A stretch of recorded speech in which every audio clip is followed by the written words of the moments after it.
Hello, hello, hello. How are we all tonight? Sorry about last night. It got to the point where I couldn't sit down. I had to lay down and it was like, ugh. But today, we're okay. So we'll just give it a minute for folk to come in, get comfy, grab a coffee or a tea or a dram. And tonight we're going to be talking about Lossiemouth. Lossiemouth is as old as Elgin, potentially a little bit older, but not in its current form. See, Lossie was originally 3 separate islands. The first one that had a settlement on it of any kind was the island of Stotfield. Then we had the island of Cottages, which to those of you who don't know is pretty much the roundabout outside RAF Lossie. Then we had another island which was roundabout where Seatown is now, where the Fisher's Houses are.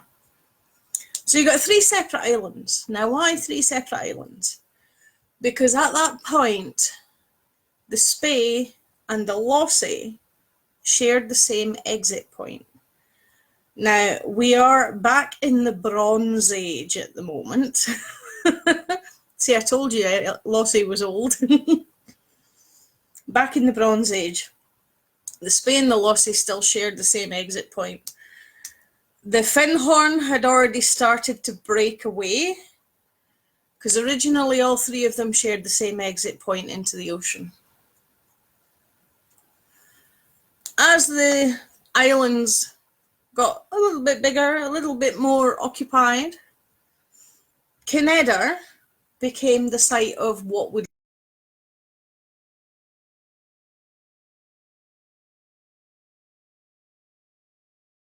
roundabout outside the RAF base that's got a wee church just off to the side. Well, there's a wee cemetery. I don't think there's anything left of the church.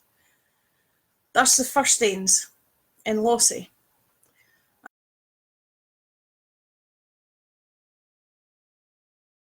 that point, we weren't even Scotland at that point. On that little island of Cottages, by now we're up to about 800 AD, something like that. We have already had a monk passing through the area. A monk by the name of Saint Columba, who came through 300 years previous in the year 525 AD. He's documented as having sheltered from a storm in a cave somewhere on the coast of Lossiemouth. Now, the only place there would have been caves at that point with the higher water level, hence Lossie being 3 islands, would have been somewhere along the waterside hill of what is now Stotfield. Would have been the only caves that would have been above water. So St. Columba's documented as sheltering in the cave for 3 days. And then 300 years later, we have another monk, but I can't find his name anywhere. We know he had a cell. Now, what's a cell? No, it's not a jail cell. It's the small living quarters for a missionary is a cell. And basically, yeah, it's about the size of a cell. It's about the size of a prison cell. And this one was on the edge of the mainland. So he had to go across water to get to Cottages, which later would be the church. And he also had to get across water to go to Stotfield, or Seatown for that matter. Not that Seatown existed at that point, but that's the 3 islands. Now, the remains of his little cell are still visible. His little house is still visible today. You know that big cemetery that's on the back road to Limbride for Lossie? The one that's got the big cross on the top of the hill and what looks like a sword coming down it? You stand next to that cross and you look down the full length of the cemetery. Over the right-hand corner, on the other side of the wall, you will see a mound, which everybody presumes is the spoil heap from when they flattened the ground to create the cemetery. It's not. It may well have that on top of it, but it's the original location of the first monastic cell in Lossiemouth. So Columba laid the road. Columba started the missionary work in 525, and in 800 AD we had this other monk came along to try and push the word out a bit more, and he lived there. He's documented as being in the area for something like 40 years before he died. I don't know where he's buried. We couldn't find that out. Now, before any of you ask, no, I didn't find that piece of information in the library. I found that piece of information courtesy of Brother Pascal, who is the keeper of the handwritten historical archives of Pluscarden Abbey. Bless him, bless his heart. It took him 3 weeks to find the volume that it was in before he actually phoned me back and said, oh, I found that bit that you were looking for. I don't honestly know. I mean, this was over 10 years ago that I phoned Brother Pascal to ask about this. So I honestly don't know if he's still living, but if he is, bless him, if I ever's listening, because he was a sweetheart with me. The amount of times I phoned him up with questions, I can't find any other documentation on XYZ bit of local history. Do you have it in your archives? And he always came back to me. Sometimes it was a few weeks, but he always came back to me with the information I was looking for. So Lossie's still 3 wee islands, and I want to demonstrate something. So to do this, I have to show you my computer screen. So when it adjusts itself, you know, them infinite pictures. Let's see if I can hold this correct. Now, there's the edge of Seatown there. All of this, all the way down to Spey Bay, did not exist until the 1600s. All of this bit here was water. So all of this was water, and the coastline was basically here. If you go back even further, the coastline comes into here, takes up Spiny Palace, because Spiny was the international port, and then skirts back out around what would have been hills until they flattened it for airfields and things like that. So all of that is new land. Oh, that was a bit crap. Did you even see any of that? Right, all of this whole swathe is new land. It was all underwater. It is a bonny wee place. Really nice wee place. So all of that's water. If you're going to Spiny Palace, you're going by boat. It's a busy international port. You get ships coming in left, right and centre. And the 3 islands of what is now Lossiemouth were pretty much like the Skerries, just outside the harbour. Later on, the loch shrinks, tidal change, things like that. The whole of that bank that leads up to Lossie that didn't exist, that's all sand and stuff from Spey Bay.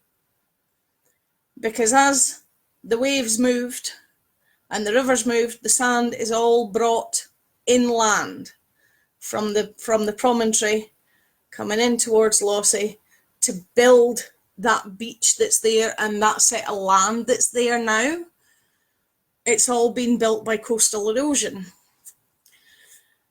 By the time we roll up into, say, 1000 and something, early 1000s.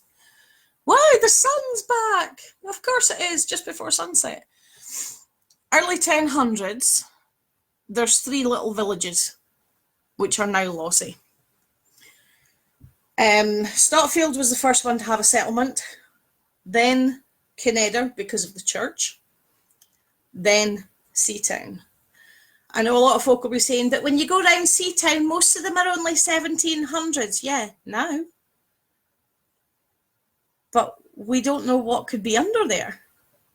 Yes, there are a lot of 1700s. I've spotted one that appears to be 1600s, but it was one of these. I was drunk and wandering and I spotted it by accident, so I couldn't tell you for the life of me where it is.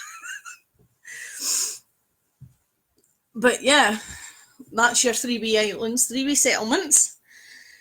The water started to retreat. The Spiny Palace is no longer the international port. And there's kind of a natural harbour kind of being built by the sand itself. And then during the 1400s, there was a massive storm. And that massive storm ripped that sand dune out. So it was open water. From the front of Seatown, open water.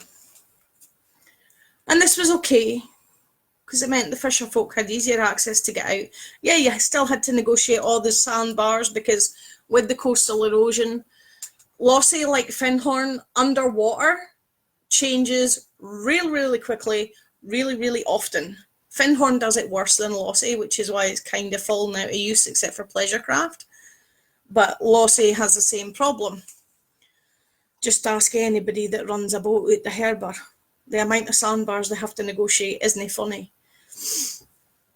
So, we've got the fishing village bringing people into the area, bringing money into the area, which it hadn't really had since the international port disappeared. Then during the 1800s, we have another bad storm that raises the water level. The water level was lifted so much with that storm, the houses on the seafront of Seatown had some serious clearing up to do. A couple of them actually had to be rebuilt, which is probably why there's none of the ancient ones still standing. So they rebuilt, and later on in the 1800s, there's decent money coming in now. We have proper town planners and things. Brandaburgh's starting to grow to fill in the gaps between what used to be the three islands. And it's becoming a more cohesive town in itself. And then somebody, one of the local antiquarians, I can't actually remember who it was, apologies, they brought it up in one of the town meetings. Look, there was these bad storms before. One took the sandbar out. The second one started taking out the first row of houses. We need to do something so that Seatown doesn't disappear. So everybody agreed this was a good idea. And at that point, the railway station, well, basically, it's where that big park is with the big rope climbing thing at the beginning of the harbour. That was the railway station in there. Most of you that bide in Lossie ken that, but that's where the railway station was. So they had these old railway carriages that weren't any use to anybody. So they took them and they put them in the location where the original sandbar had been. There was already the beginnings of little sand dunes starting to appear in that line because of the coastal erosion. But they thought, we need to give it a bit more encouragement to grow a bit bigger, to give more protection to Seatown, and so on and so forth. So that row of sand dunes that you can't get to nowadays because the bridge is busted, or you shouldn't be going to because the bridge is busted. There are railway carriages. If you look at all the aerial photos, you'll see there's a chunk, then a gap, then a chunk, then a gap, then a chunk, then a gap. There's 4 or 5 railway carriages underneath there that were put there specifically to encourage the dunes to grow and expand, to protect Seatown, to protect the waterfront and all the rest. After the railway was killed off, the Lossie Railway was killed in 1964. After that was killed off, the railway sheds were basically used as the sheds for the harbour. So if you had paid for a berth or whatnot, you could pay for use of one of the sheds. Some of the emergency equipment was stored in that, but what you call emergency equipment differs from person to person. So the railway sheds were used for storage on the harbour until eventually they were knocked down and they put the big fancy flats up there. They look good, but I wouldn't fancy one because I bet they're absolutely Baltic in the winter. Now, along with Kinnaird Island having the church, it had the first bishop's palace there. So before Spiny Palace was built, its miniature baby version was on Kinnaird Island. So when folks say, what was here before Spiny was built? Well, before Spiny was built, there was a Bronze Age village there. But the original bishop's house, the original bishop's palace, would be underneath that roundabout outside RAF Lossie, right next door to the church. So it would have been a very important island. It would have been one of the more expensive areas to live once it became absorbed into the mainland with the water retreating. And then, of course, it was all bulldozed out the way for the Navy base to be built. The Navy base would have been slightly less land than what RAF Lossie takes up because they've acquired more land over the decades. The sand dunes on the West Beach, some folks say there never was sand dunes and blah, blah, blah, blah. Well, aye, maybe so. But if you're clearing a huge amount of land to build a military base, what's the easiest thing to do with the spoil? Take it down to the high tide mark and create dunes. It'll protect your land and it'll protect the land next door to it. Whether that's true, whether that's actually what happened, I don't know. That's just my guess, looking at the layout of the land. Because remember, the line of the cliffs from Stotfield Island would basically filter out at the end where the sign for Brandenburg is. There's no more cliffs there till you get to the lighthouse. So that big empty section would have needed some protection because the waves would have been getting funneled into that area. So it would have needed the protection of having, presumably, the spoil heap from flattening the land to build the Navy base.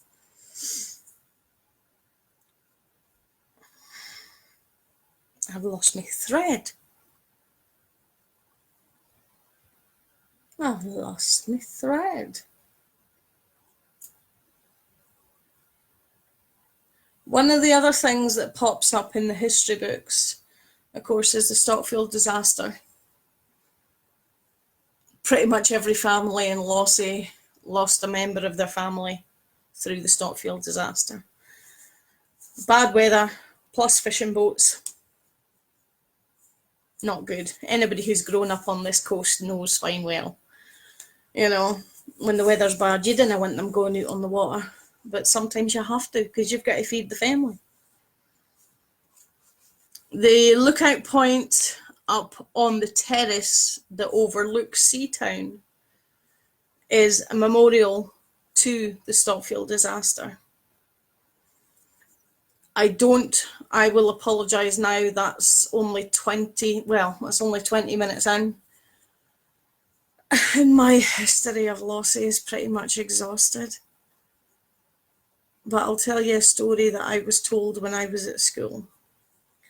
Allegedly, there was a lassie in one of the big houses in the seafront in the 1920s, 1930s.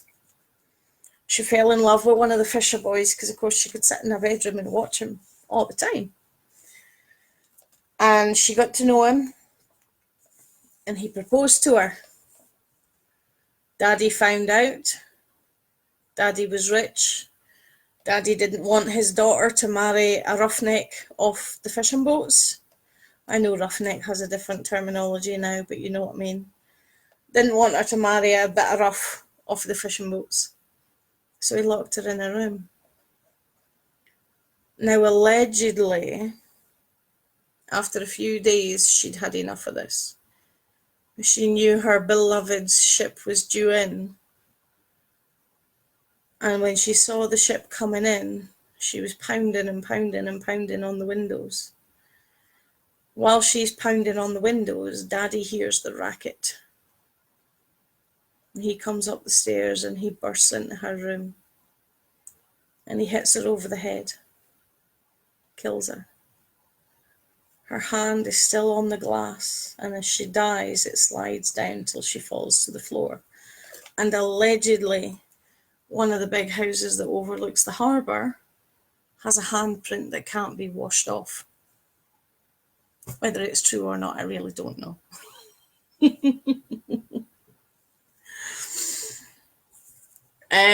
Another one with the caves. The cave underneath Lossie Lighthouse. In the 1750s, 1760s, there was a lobsterman collecting his creels off the Rockies at the end there. It was like 4 o'clock in the morning because, of course, you had to do it under cover of darkness, otherwise you get caught with the taxman. So, 4 o'clock in the morning, he's out collecting his creels. And as he passes under where the lighthouse is now, he hears this coming out of the cave under the lighthouse. And he's like, what the hell is that? So he pulls his boat in, gets his lantern and a dirty great big stick, and goes into the cave. And he's tapping his way through, making sure that he's got a sure footing to stand on with his wee light and his club. And he goes into the cave, and the noise is getting louder and louder and louder. And he's like, oh, God, protect me. I don't ken what's in here. Make sure I stay alive, please. He goes in, and there's this wifey sitting there with a spinning wheel. And the is the wheel going round on her spinning wheel. It's Mad May. Marjorie Glenn, the homeless wifey who used to bide in the cathedral. She decided to stay in that cave for a few days. And even though it's pitch black, it's 4 o'clock in the morning, she's sitting in her cave, spinning away, quite the thing, with her wheel spinning, spinning, spinning. And apparently she just looks at him and goes, oh, Wayman, what's a day? You look like you've seen a ghost. At which point he backed out of the cave slowly, because she was known as Mad May. Everybody knew she was a shilling short, but there was all sorts of rumours about what kind of person she was. She was actually a big softie. She wasn't anything to be scared about. That wouldn't surprise me at all, Sarah, because a lot of the coastal villages and towns have just used what's ever to hand to encourage the sand dunes to give protection to the towns, especially when you're right on the seafront, like Lossie and Nairn. So, you just use whatever's to hand.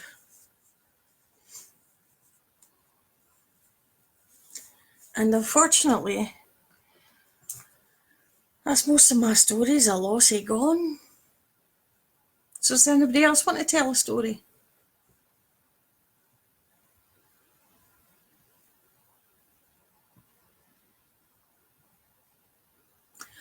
There have been people living in the caves between Lossie and Hopeman right up into the 1960s and 70s.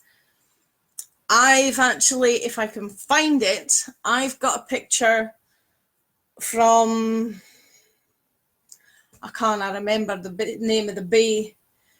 Ken the one that's about halfway between Hopeman and Lossie. It's got the big triangular cave, and then it's got the wee low one that just goes through onto the next bay. I've got a picture of a wifey sitting outside that cave. No, it's not that one. It's the wrong one. That's the wrong one.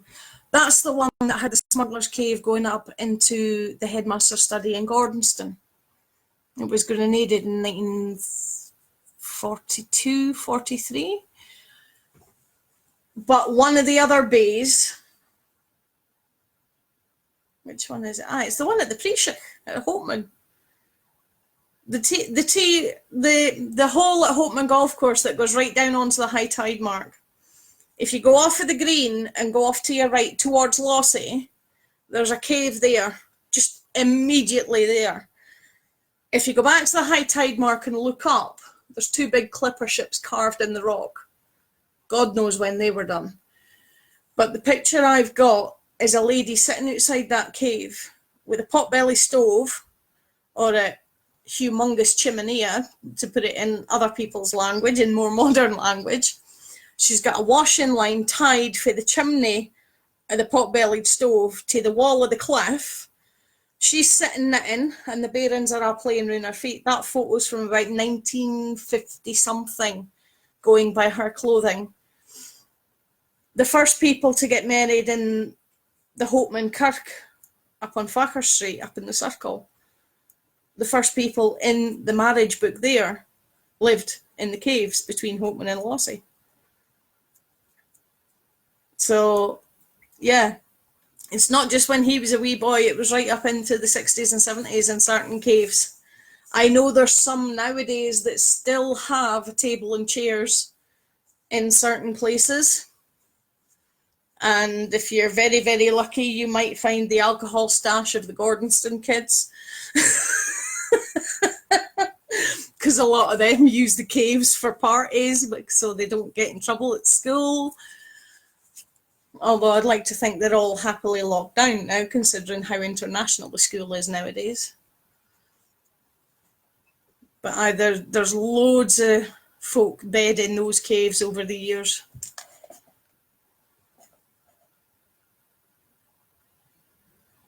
Aye, at the Collach. Ah, yeah, Linty's Cave, aye. I've seen that. Well, I've heard about the Linty's Cave, actually. Cool.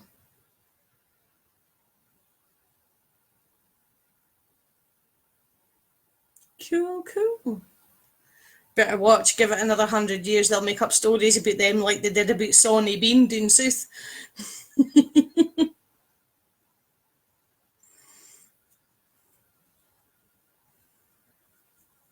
So yeah, I'm kind of ashamed that I don't have more history on Lossie.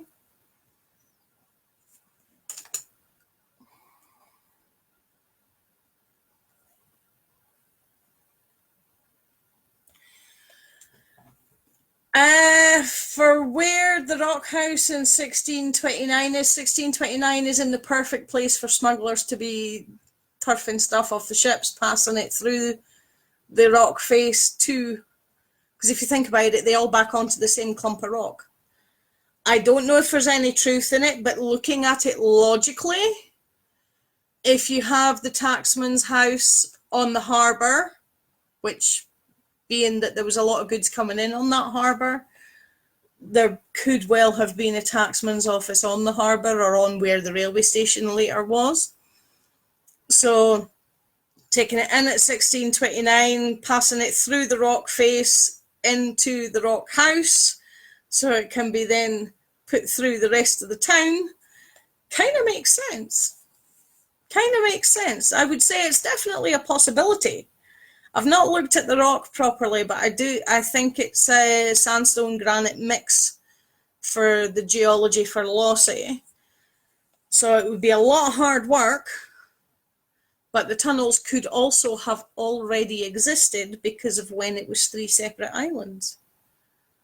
The tunnels could have been made by the water. Aye, exactly, Bronwyn. There's a huge bay where everybody goes for a piss up, yeah. That's That's the one that had the smuggler's tunnel that come up in the Gordonston estate. A mine round about the golf club area. There are some, do you know what kind of mine? Because there are some quartz patches round about through Lossie and Bishop Mill. And even going as far along as the Classic Quarry, there's some quartz patches in the geology.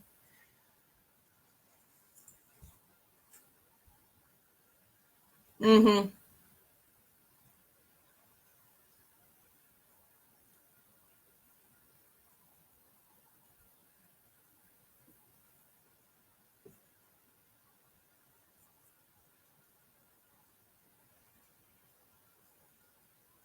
See, with there being so much granite in the rock face on looking at Stotfield side,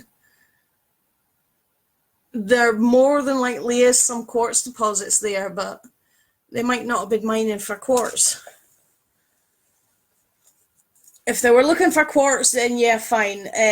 Quartz, salt, you would have had some big salt deposits because you need a salt deposit to create a quartz deposit. Right. I jumped off the top of that cliff once, so I was bloody lucky.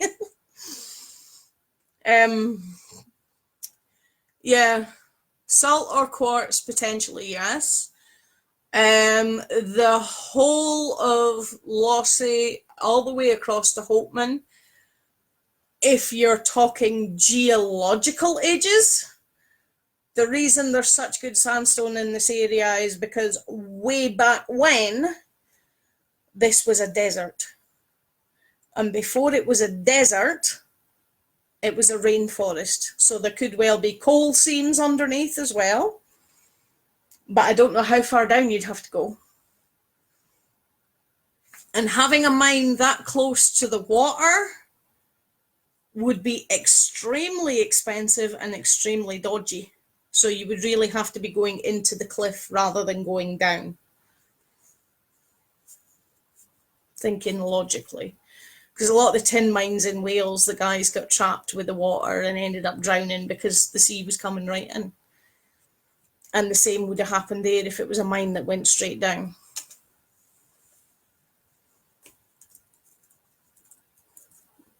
Aye, the wee narrow bit across, like on the other side from where the two caves are.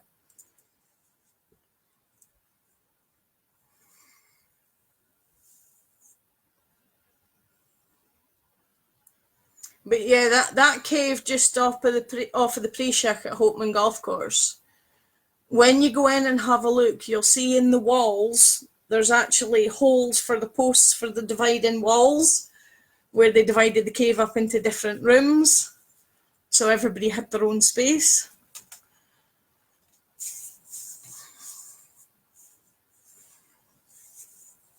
Has anybody got any good stories for Lossie that they want to share with Abdi?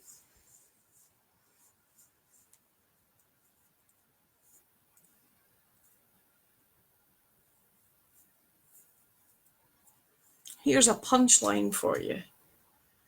When I went to Lossie High, 1985, 1986, I started Lossie High.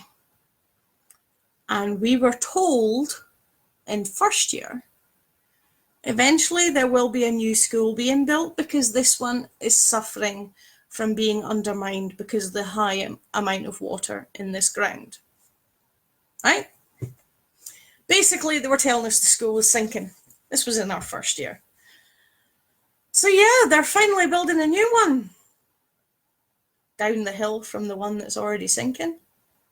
Don't make no sense to me, but I'm not involved in the planning. So we'll see. Aye, just that's the narrow strip on the Hopeman side of the bay rather than on the Lossie side.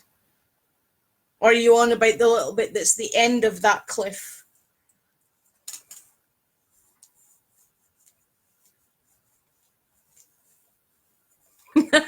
Well, see, I grew up in Hopeman. So a lot of my stories and misadventures happen from the Broch to the Collach to Houtman to Lossie. Just because I grew up in Houtman. So,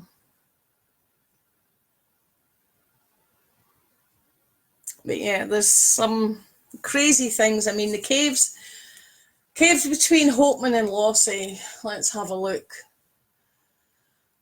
We've got the one off the Preshik. We've got the one that everybody has been to a party at some point during their teens or 20s. We're on about Lossiemouth today. It's one of the local towns. And you've got another cave further along that was used as stables during the time of Bonnie Prince Charlie. If you're brave enough to go in, if you have arachnophobia, don't go anywhere near it. It's in the bay that they all call the Gow's Castle with the vertical walls. Exactly, Grace. I maybe will, because I've got a funny Victorian story for Birkhead. Aye. Yeah, that is cool. Pictish Fort at Birkhead, that deserves a talk, but I will have to do more research on that one. Yeah, other caves that you have between Houtman and Lossie. There's one, when you first see it, you don't think it's a cave, because about knee-high to a grown-up, there's a slit in the rock. It's only about 2 foot high, but it's like the full width of that face. You crawl through there. When you put your torch up, when you get in there, you can stand up. You put your torch up. And unless you've got one of these really high-powered spotlight torches, you can't see the roof. It's too far away. So it's a giant hollow space under one of the hills. If you go to the back wall of that room, stay in a straight line from where you've come in, there's a rope hanging down with knots in it. You go up the rope, and at the top of there's a white table and chairs. Wooden ones, like. So they're not modern, but they're all painted white.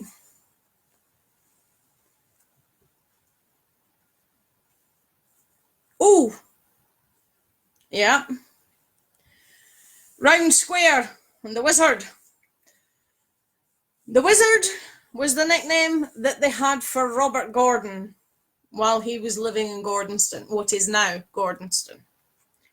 At the time he lived there, it was a private estate that had been left empty for 30 years because the previous owner had something like 35 illegitimate children.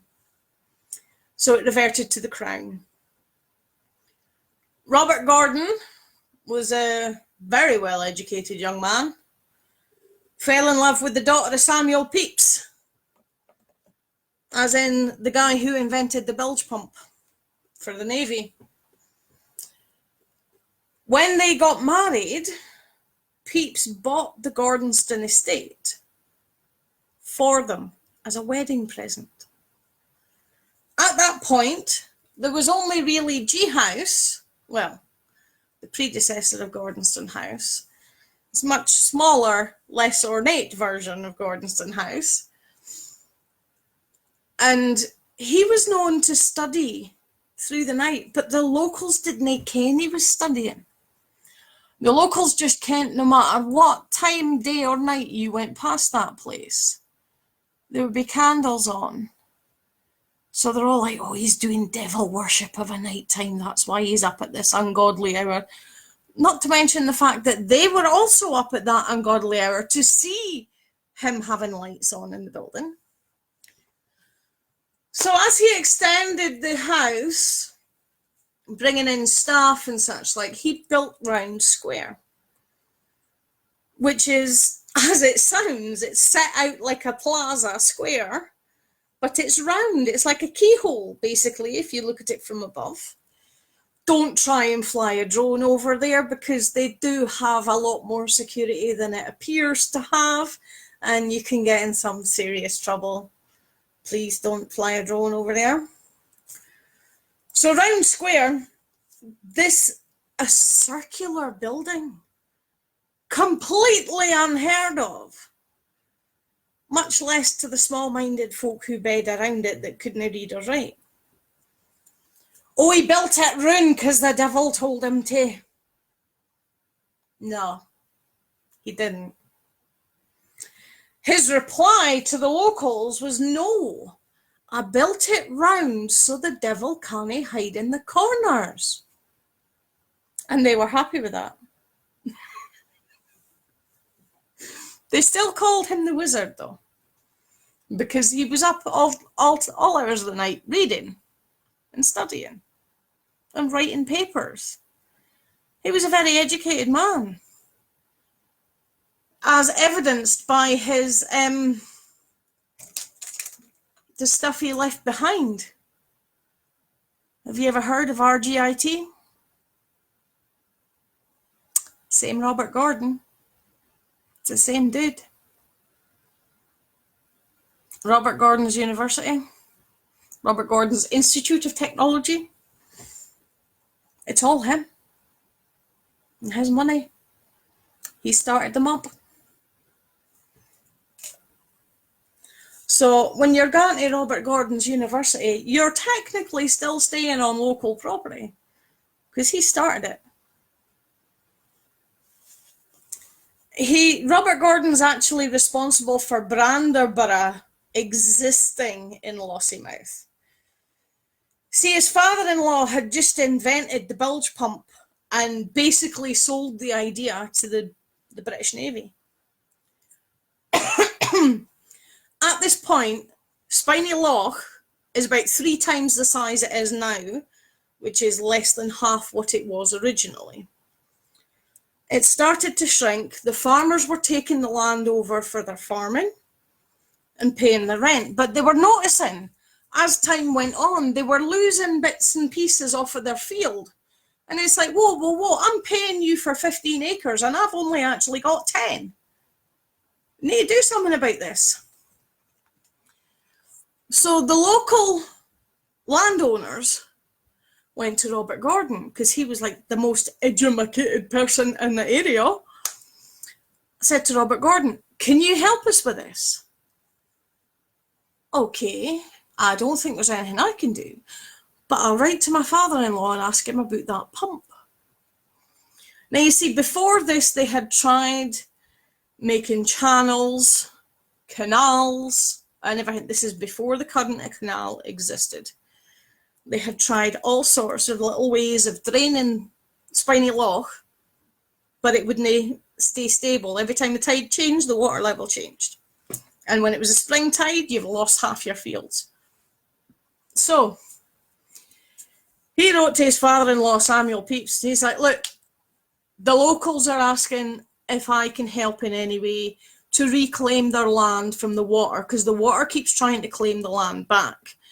The tenant farmers are getting annoyed. The lairds are getting annoyed. I'm trying to make peace in the area by trying to help with this. That bilge pump you've invented, any chance we can get a shot of a few of them? So Samuel Pepys pulled a few bilge pumps together that he'd already supplied to the Navy. Something like he'd supplied something like 100 and something to the Navy, and there was like 20 that were going spare at that time. So they were all sent up here into Spiny Loch to start dropping the water level gradually, piece by piece. Dropped the water level, built a few retaining walls, which have now been incorporated in the modern canal.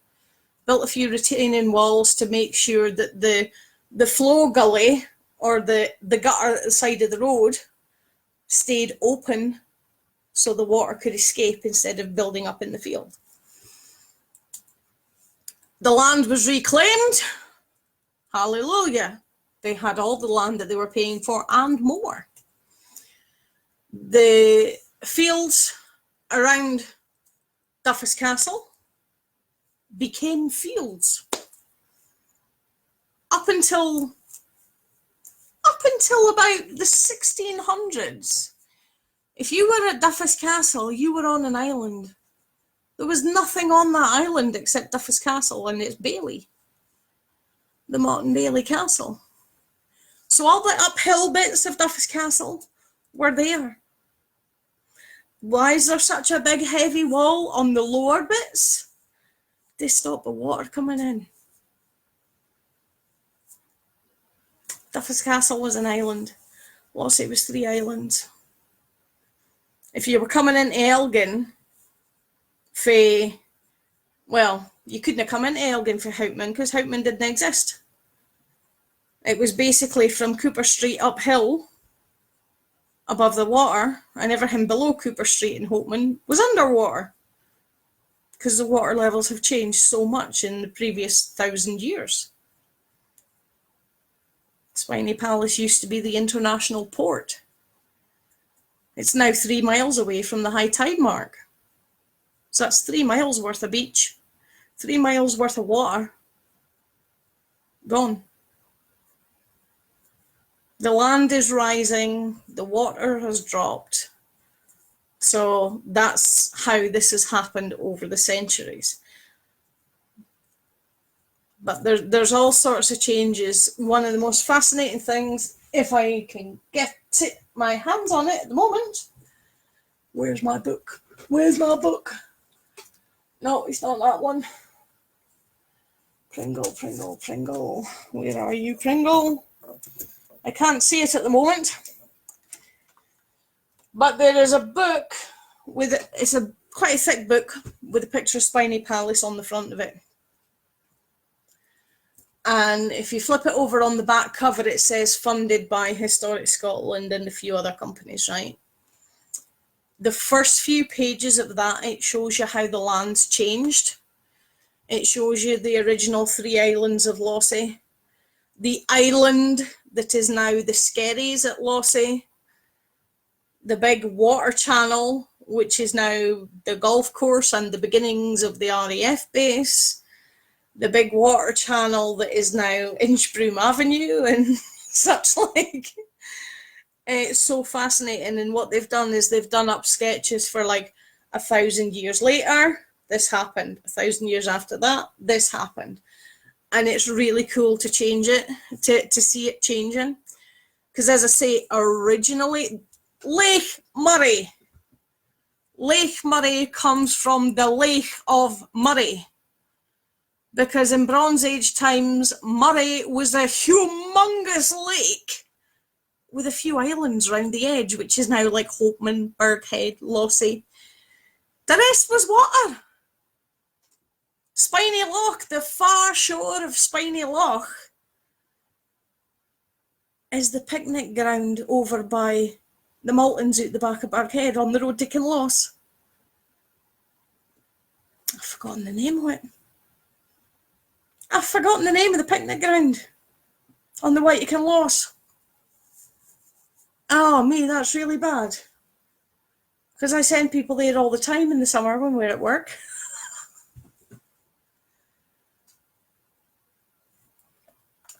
It's, is it no Rosaile? Rosaile Picnic Ground. Is that right? The one that's on the road to Kinloss?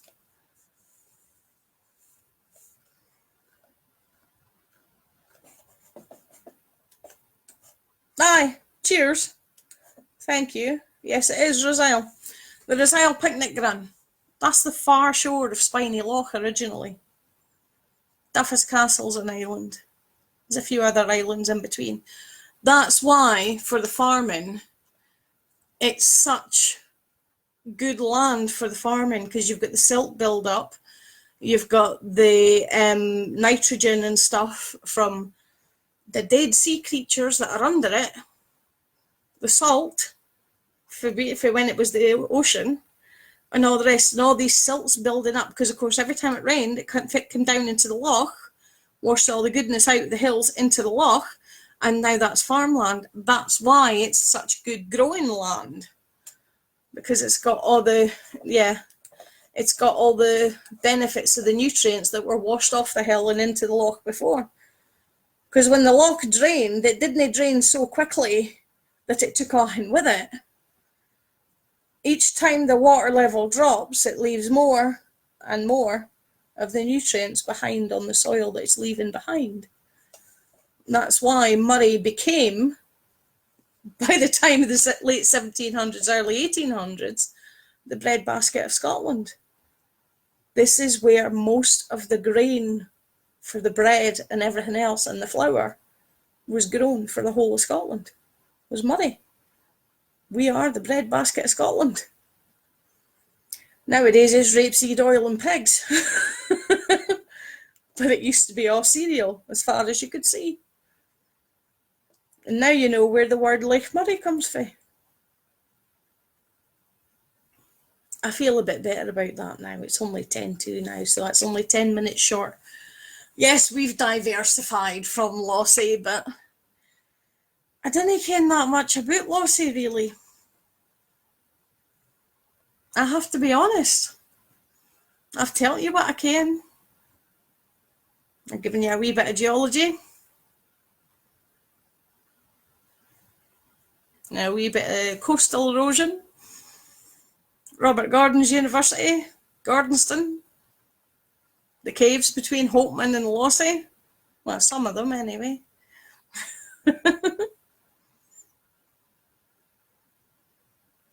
Sorry I couldn't make last night. Lantern of the North, Elgin Cathedral.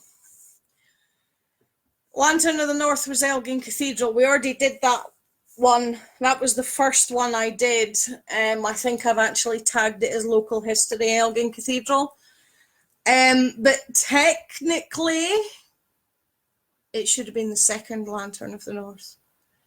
Because the absolute first recognised Lantern of the North was the education programme set up by Bishop Murdo, I believe, who was the Bishop of Kinloss Abbey in the 1100s. And he set up an education programme. If you come and help us with the chores in the Abbey at Kinloss, we will teach you to read and write. He later on became the founder of Napier University in Edinburgh. See, most of the universities in Scotland were founded by monks and abbots and bishops. Robert Gordon's the only one I've come across that was neither. He was quite a... until he got married, he was considered an untrustworthy man. He was, well, nowadays you'd call him a lagger, like, I suppose, you know. Wham, bam, thank you, cheerio. Whereas most of the universities in Scotland were founded by ministers and bishops. The minister who started the education programme at Kinloss Abbey, because of the success of that programme, he was sent up to Orkney, and he became the Bishop of Orkney. And it was while he was working as the Bishop of Orkney, I can't remember if it was the king or if it was one of the politicians who invited him to come down to Edinburgh to start the same kind of programme as he'd done in both Kinloss and Orkney. And it later became Napier University. So there you go. Some few oddities and bits and pieces.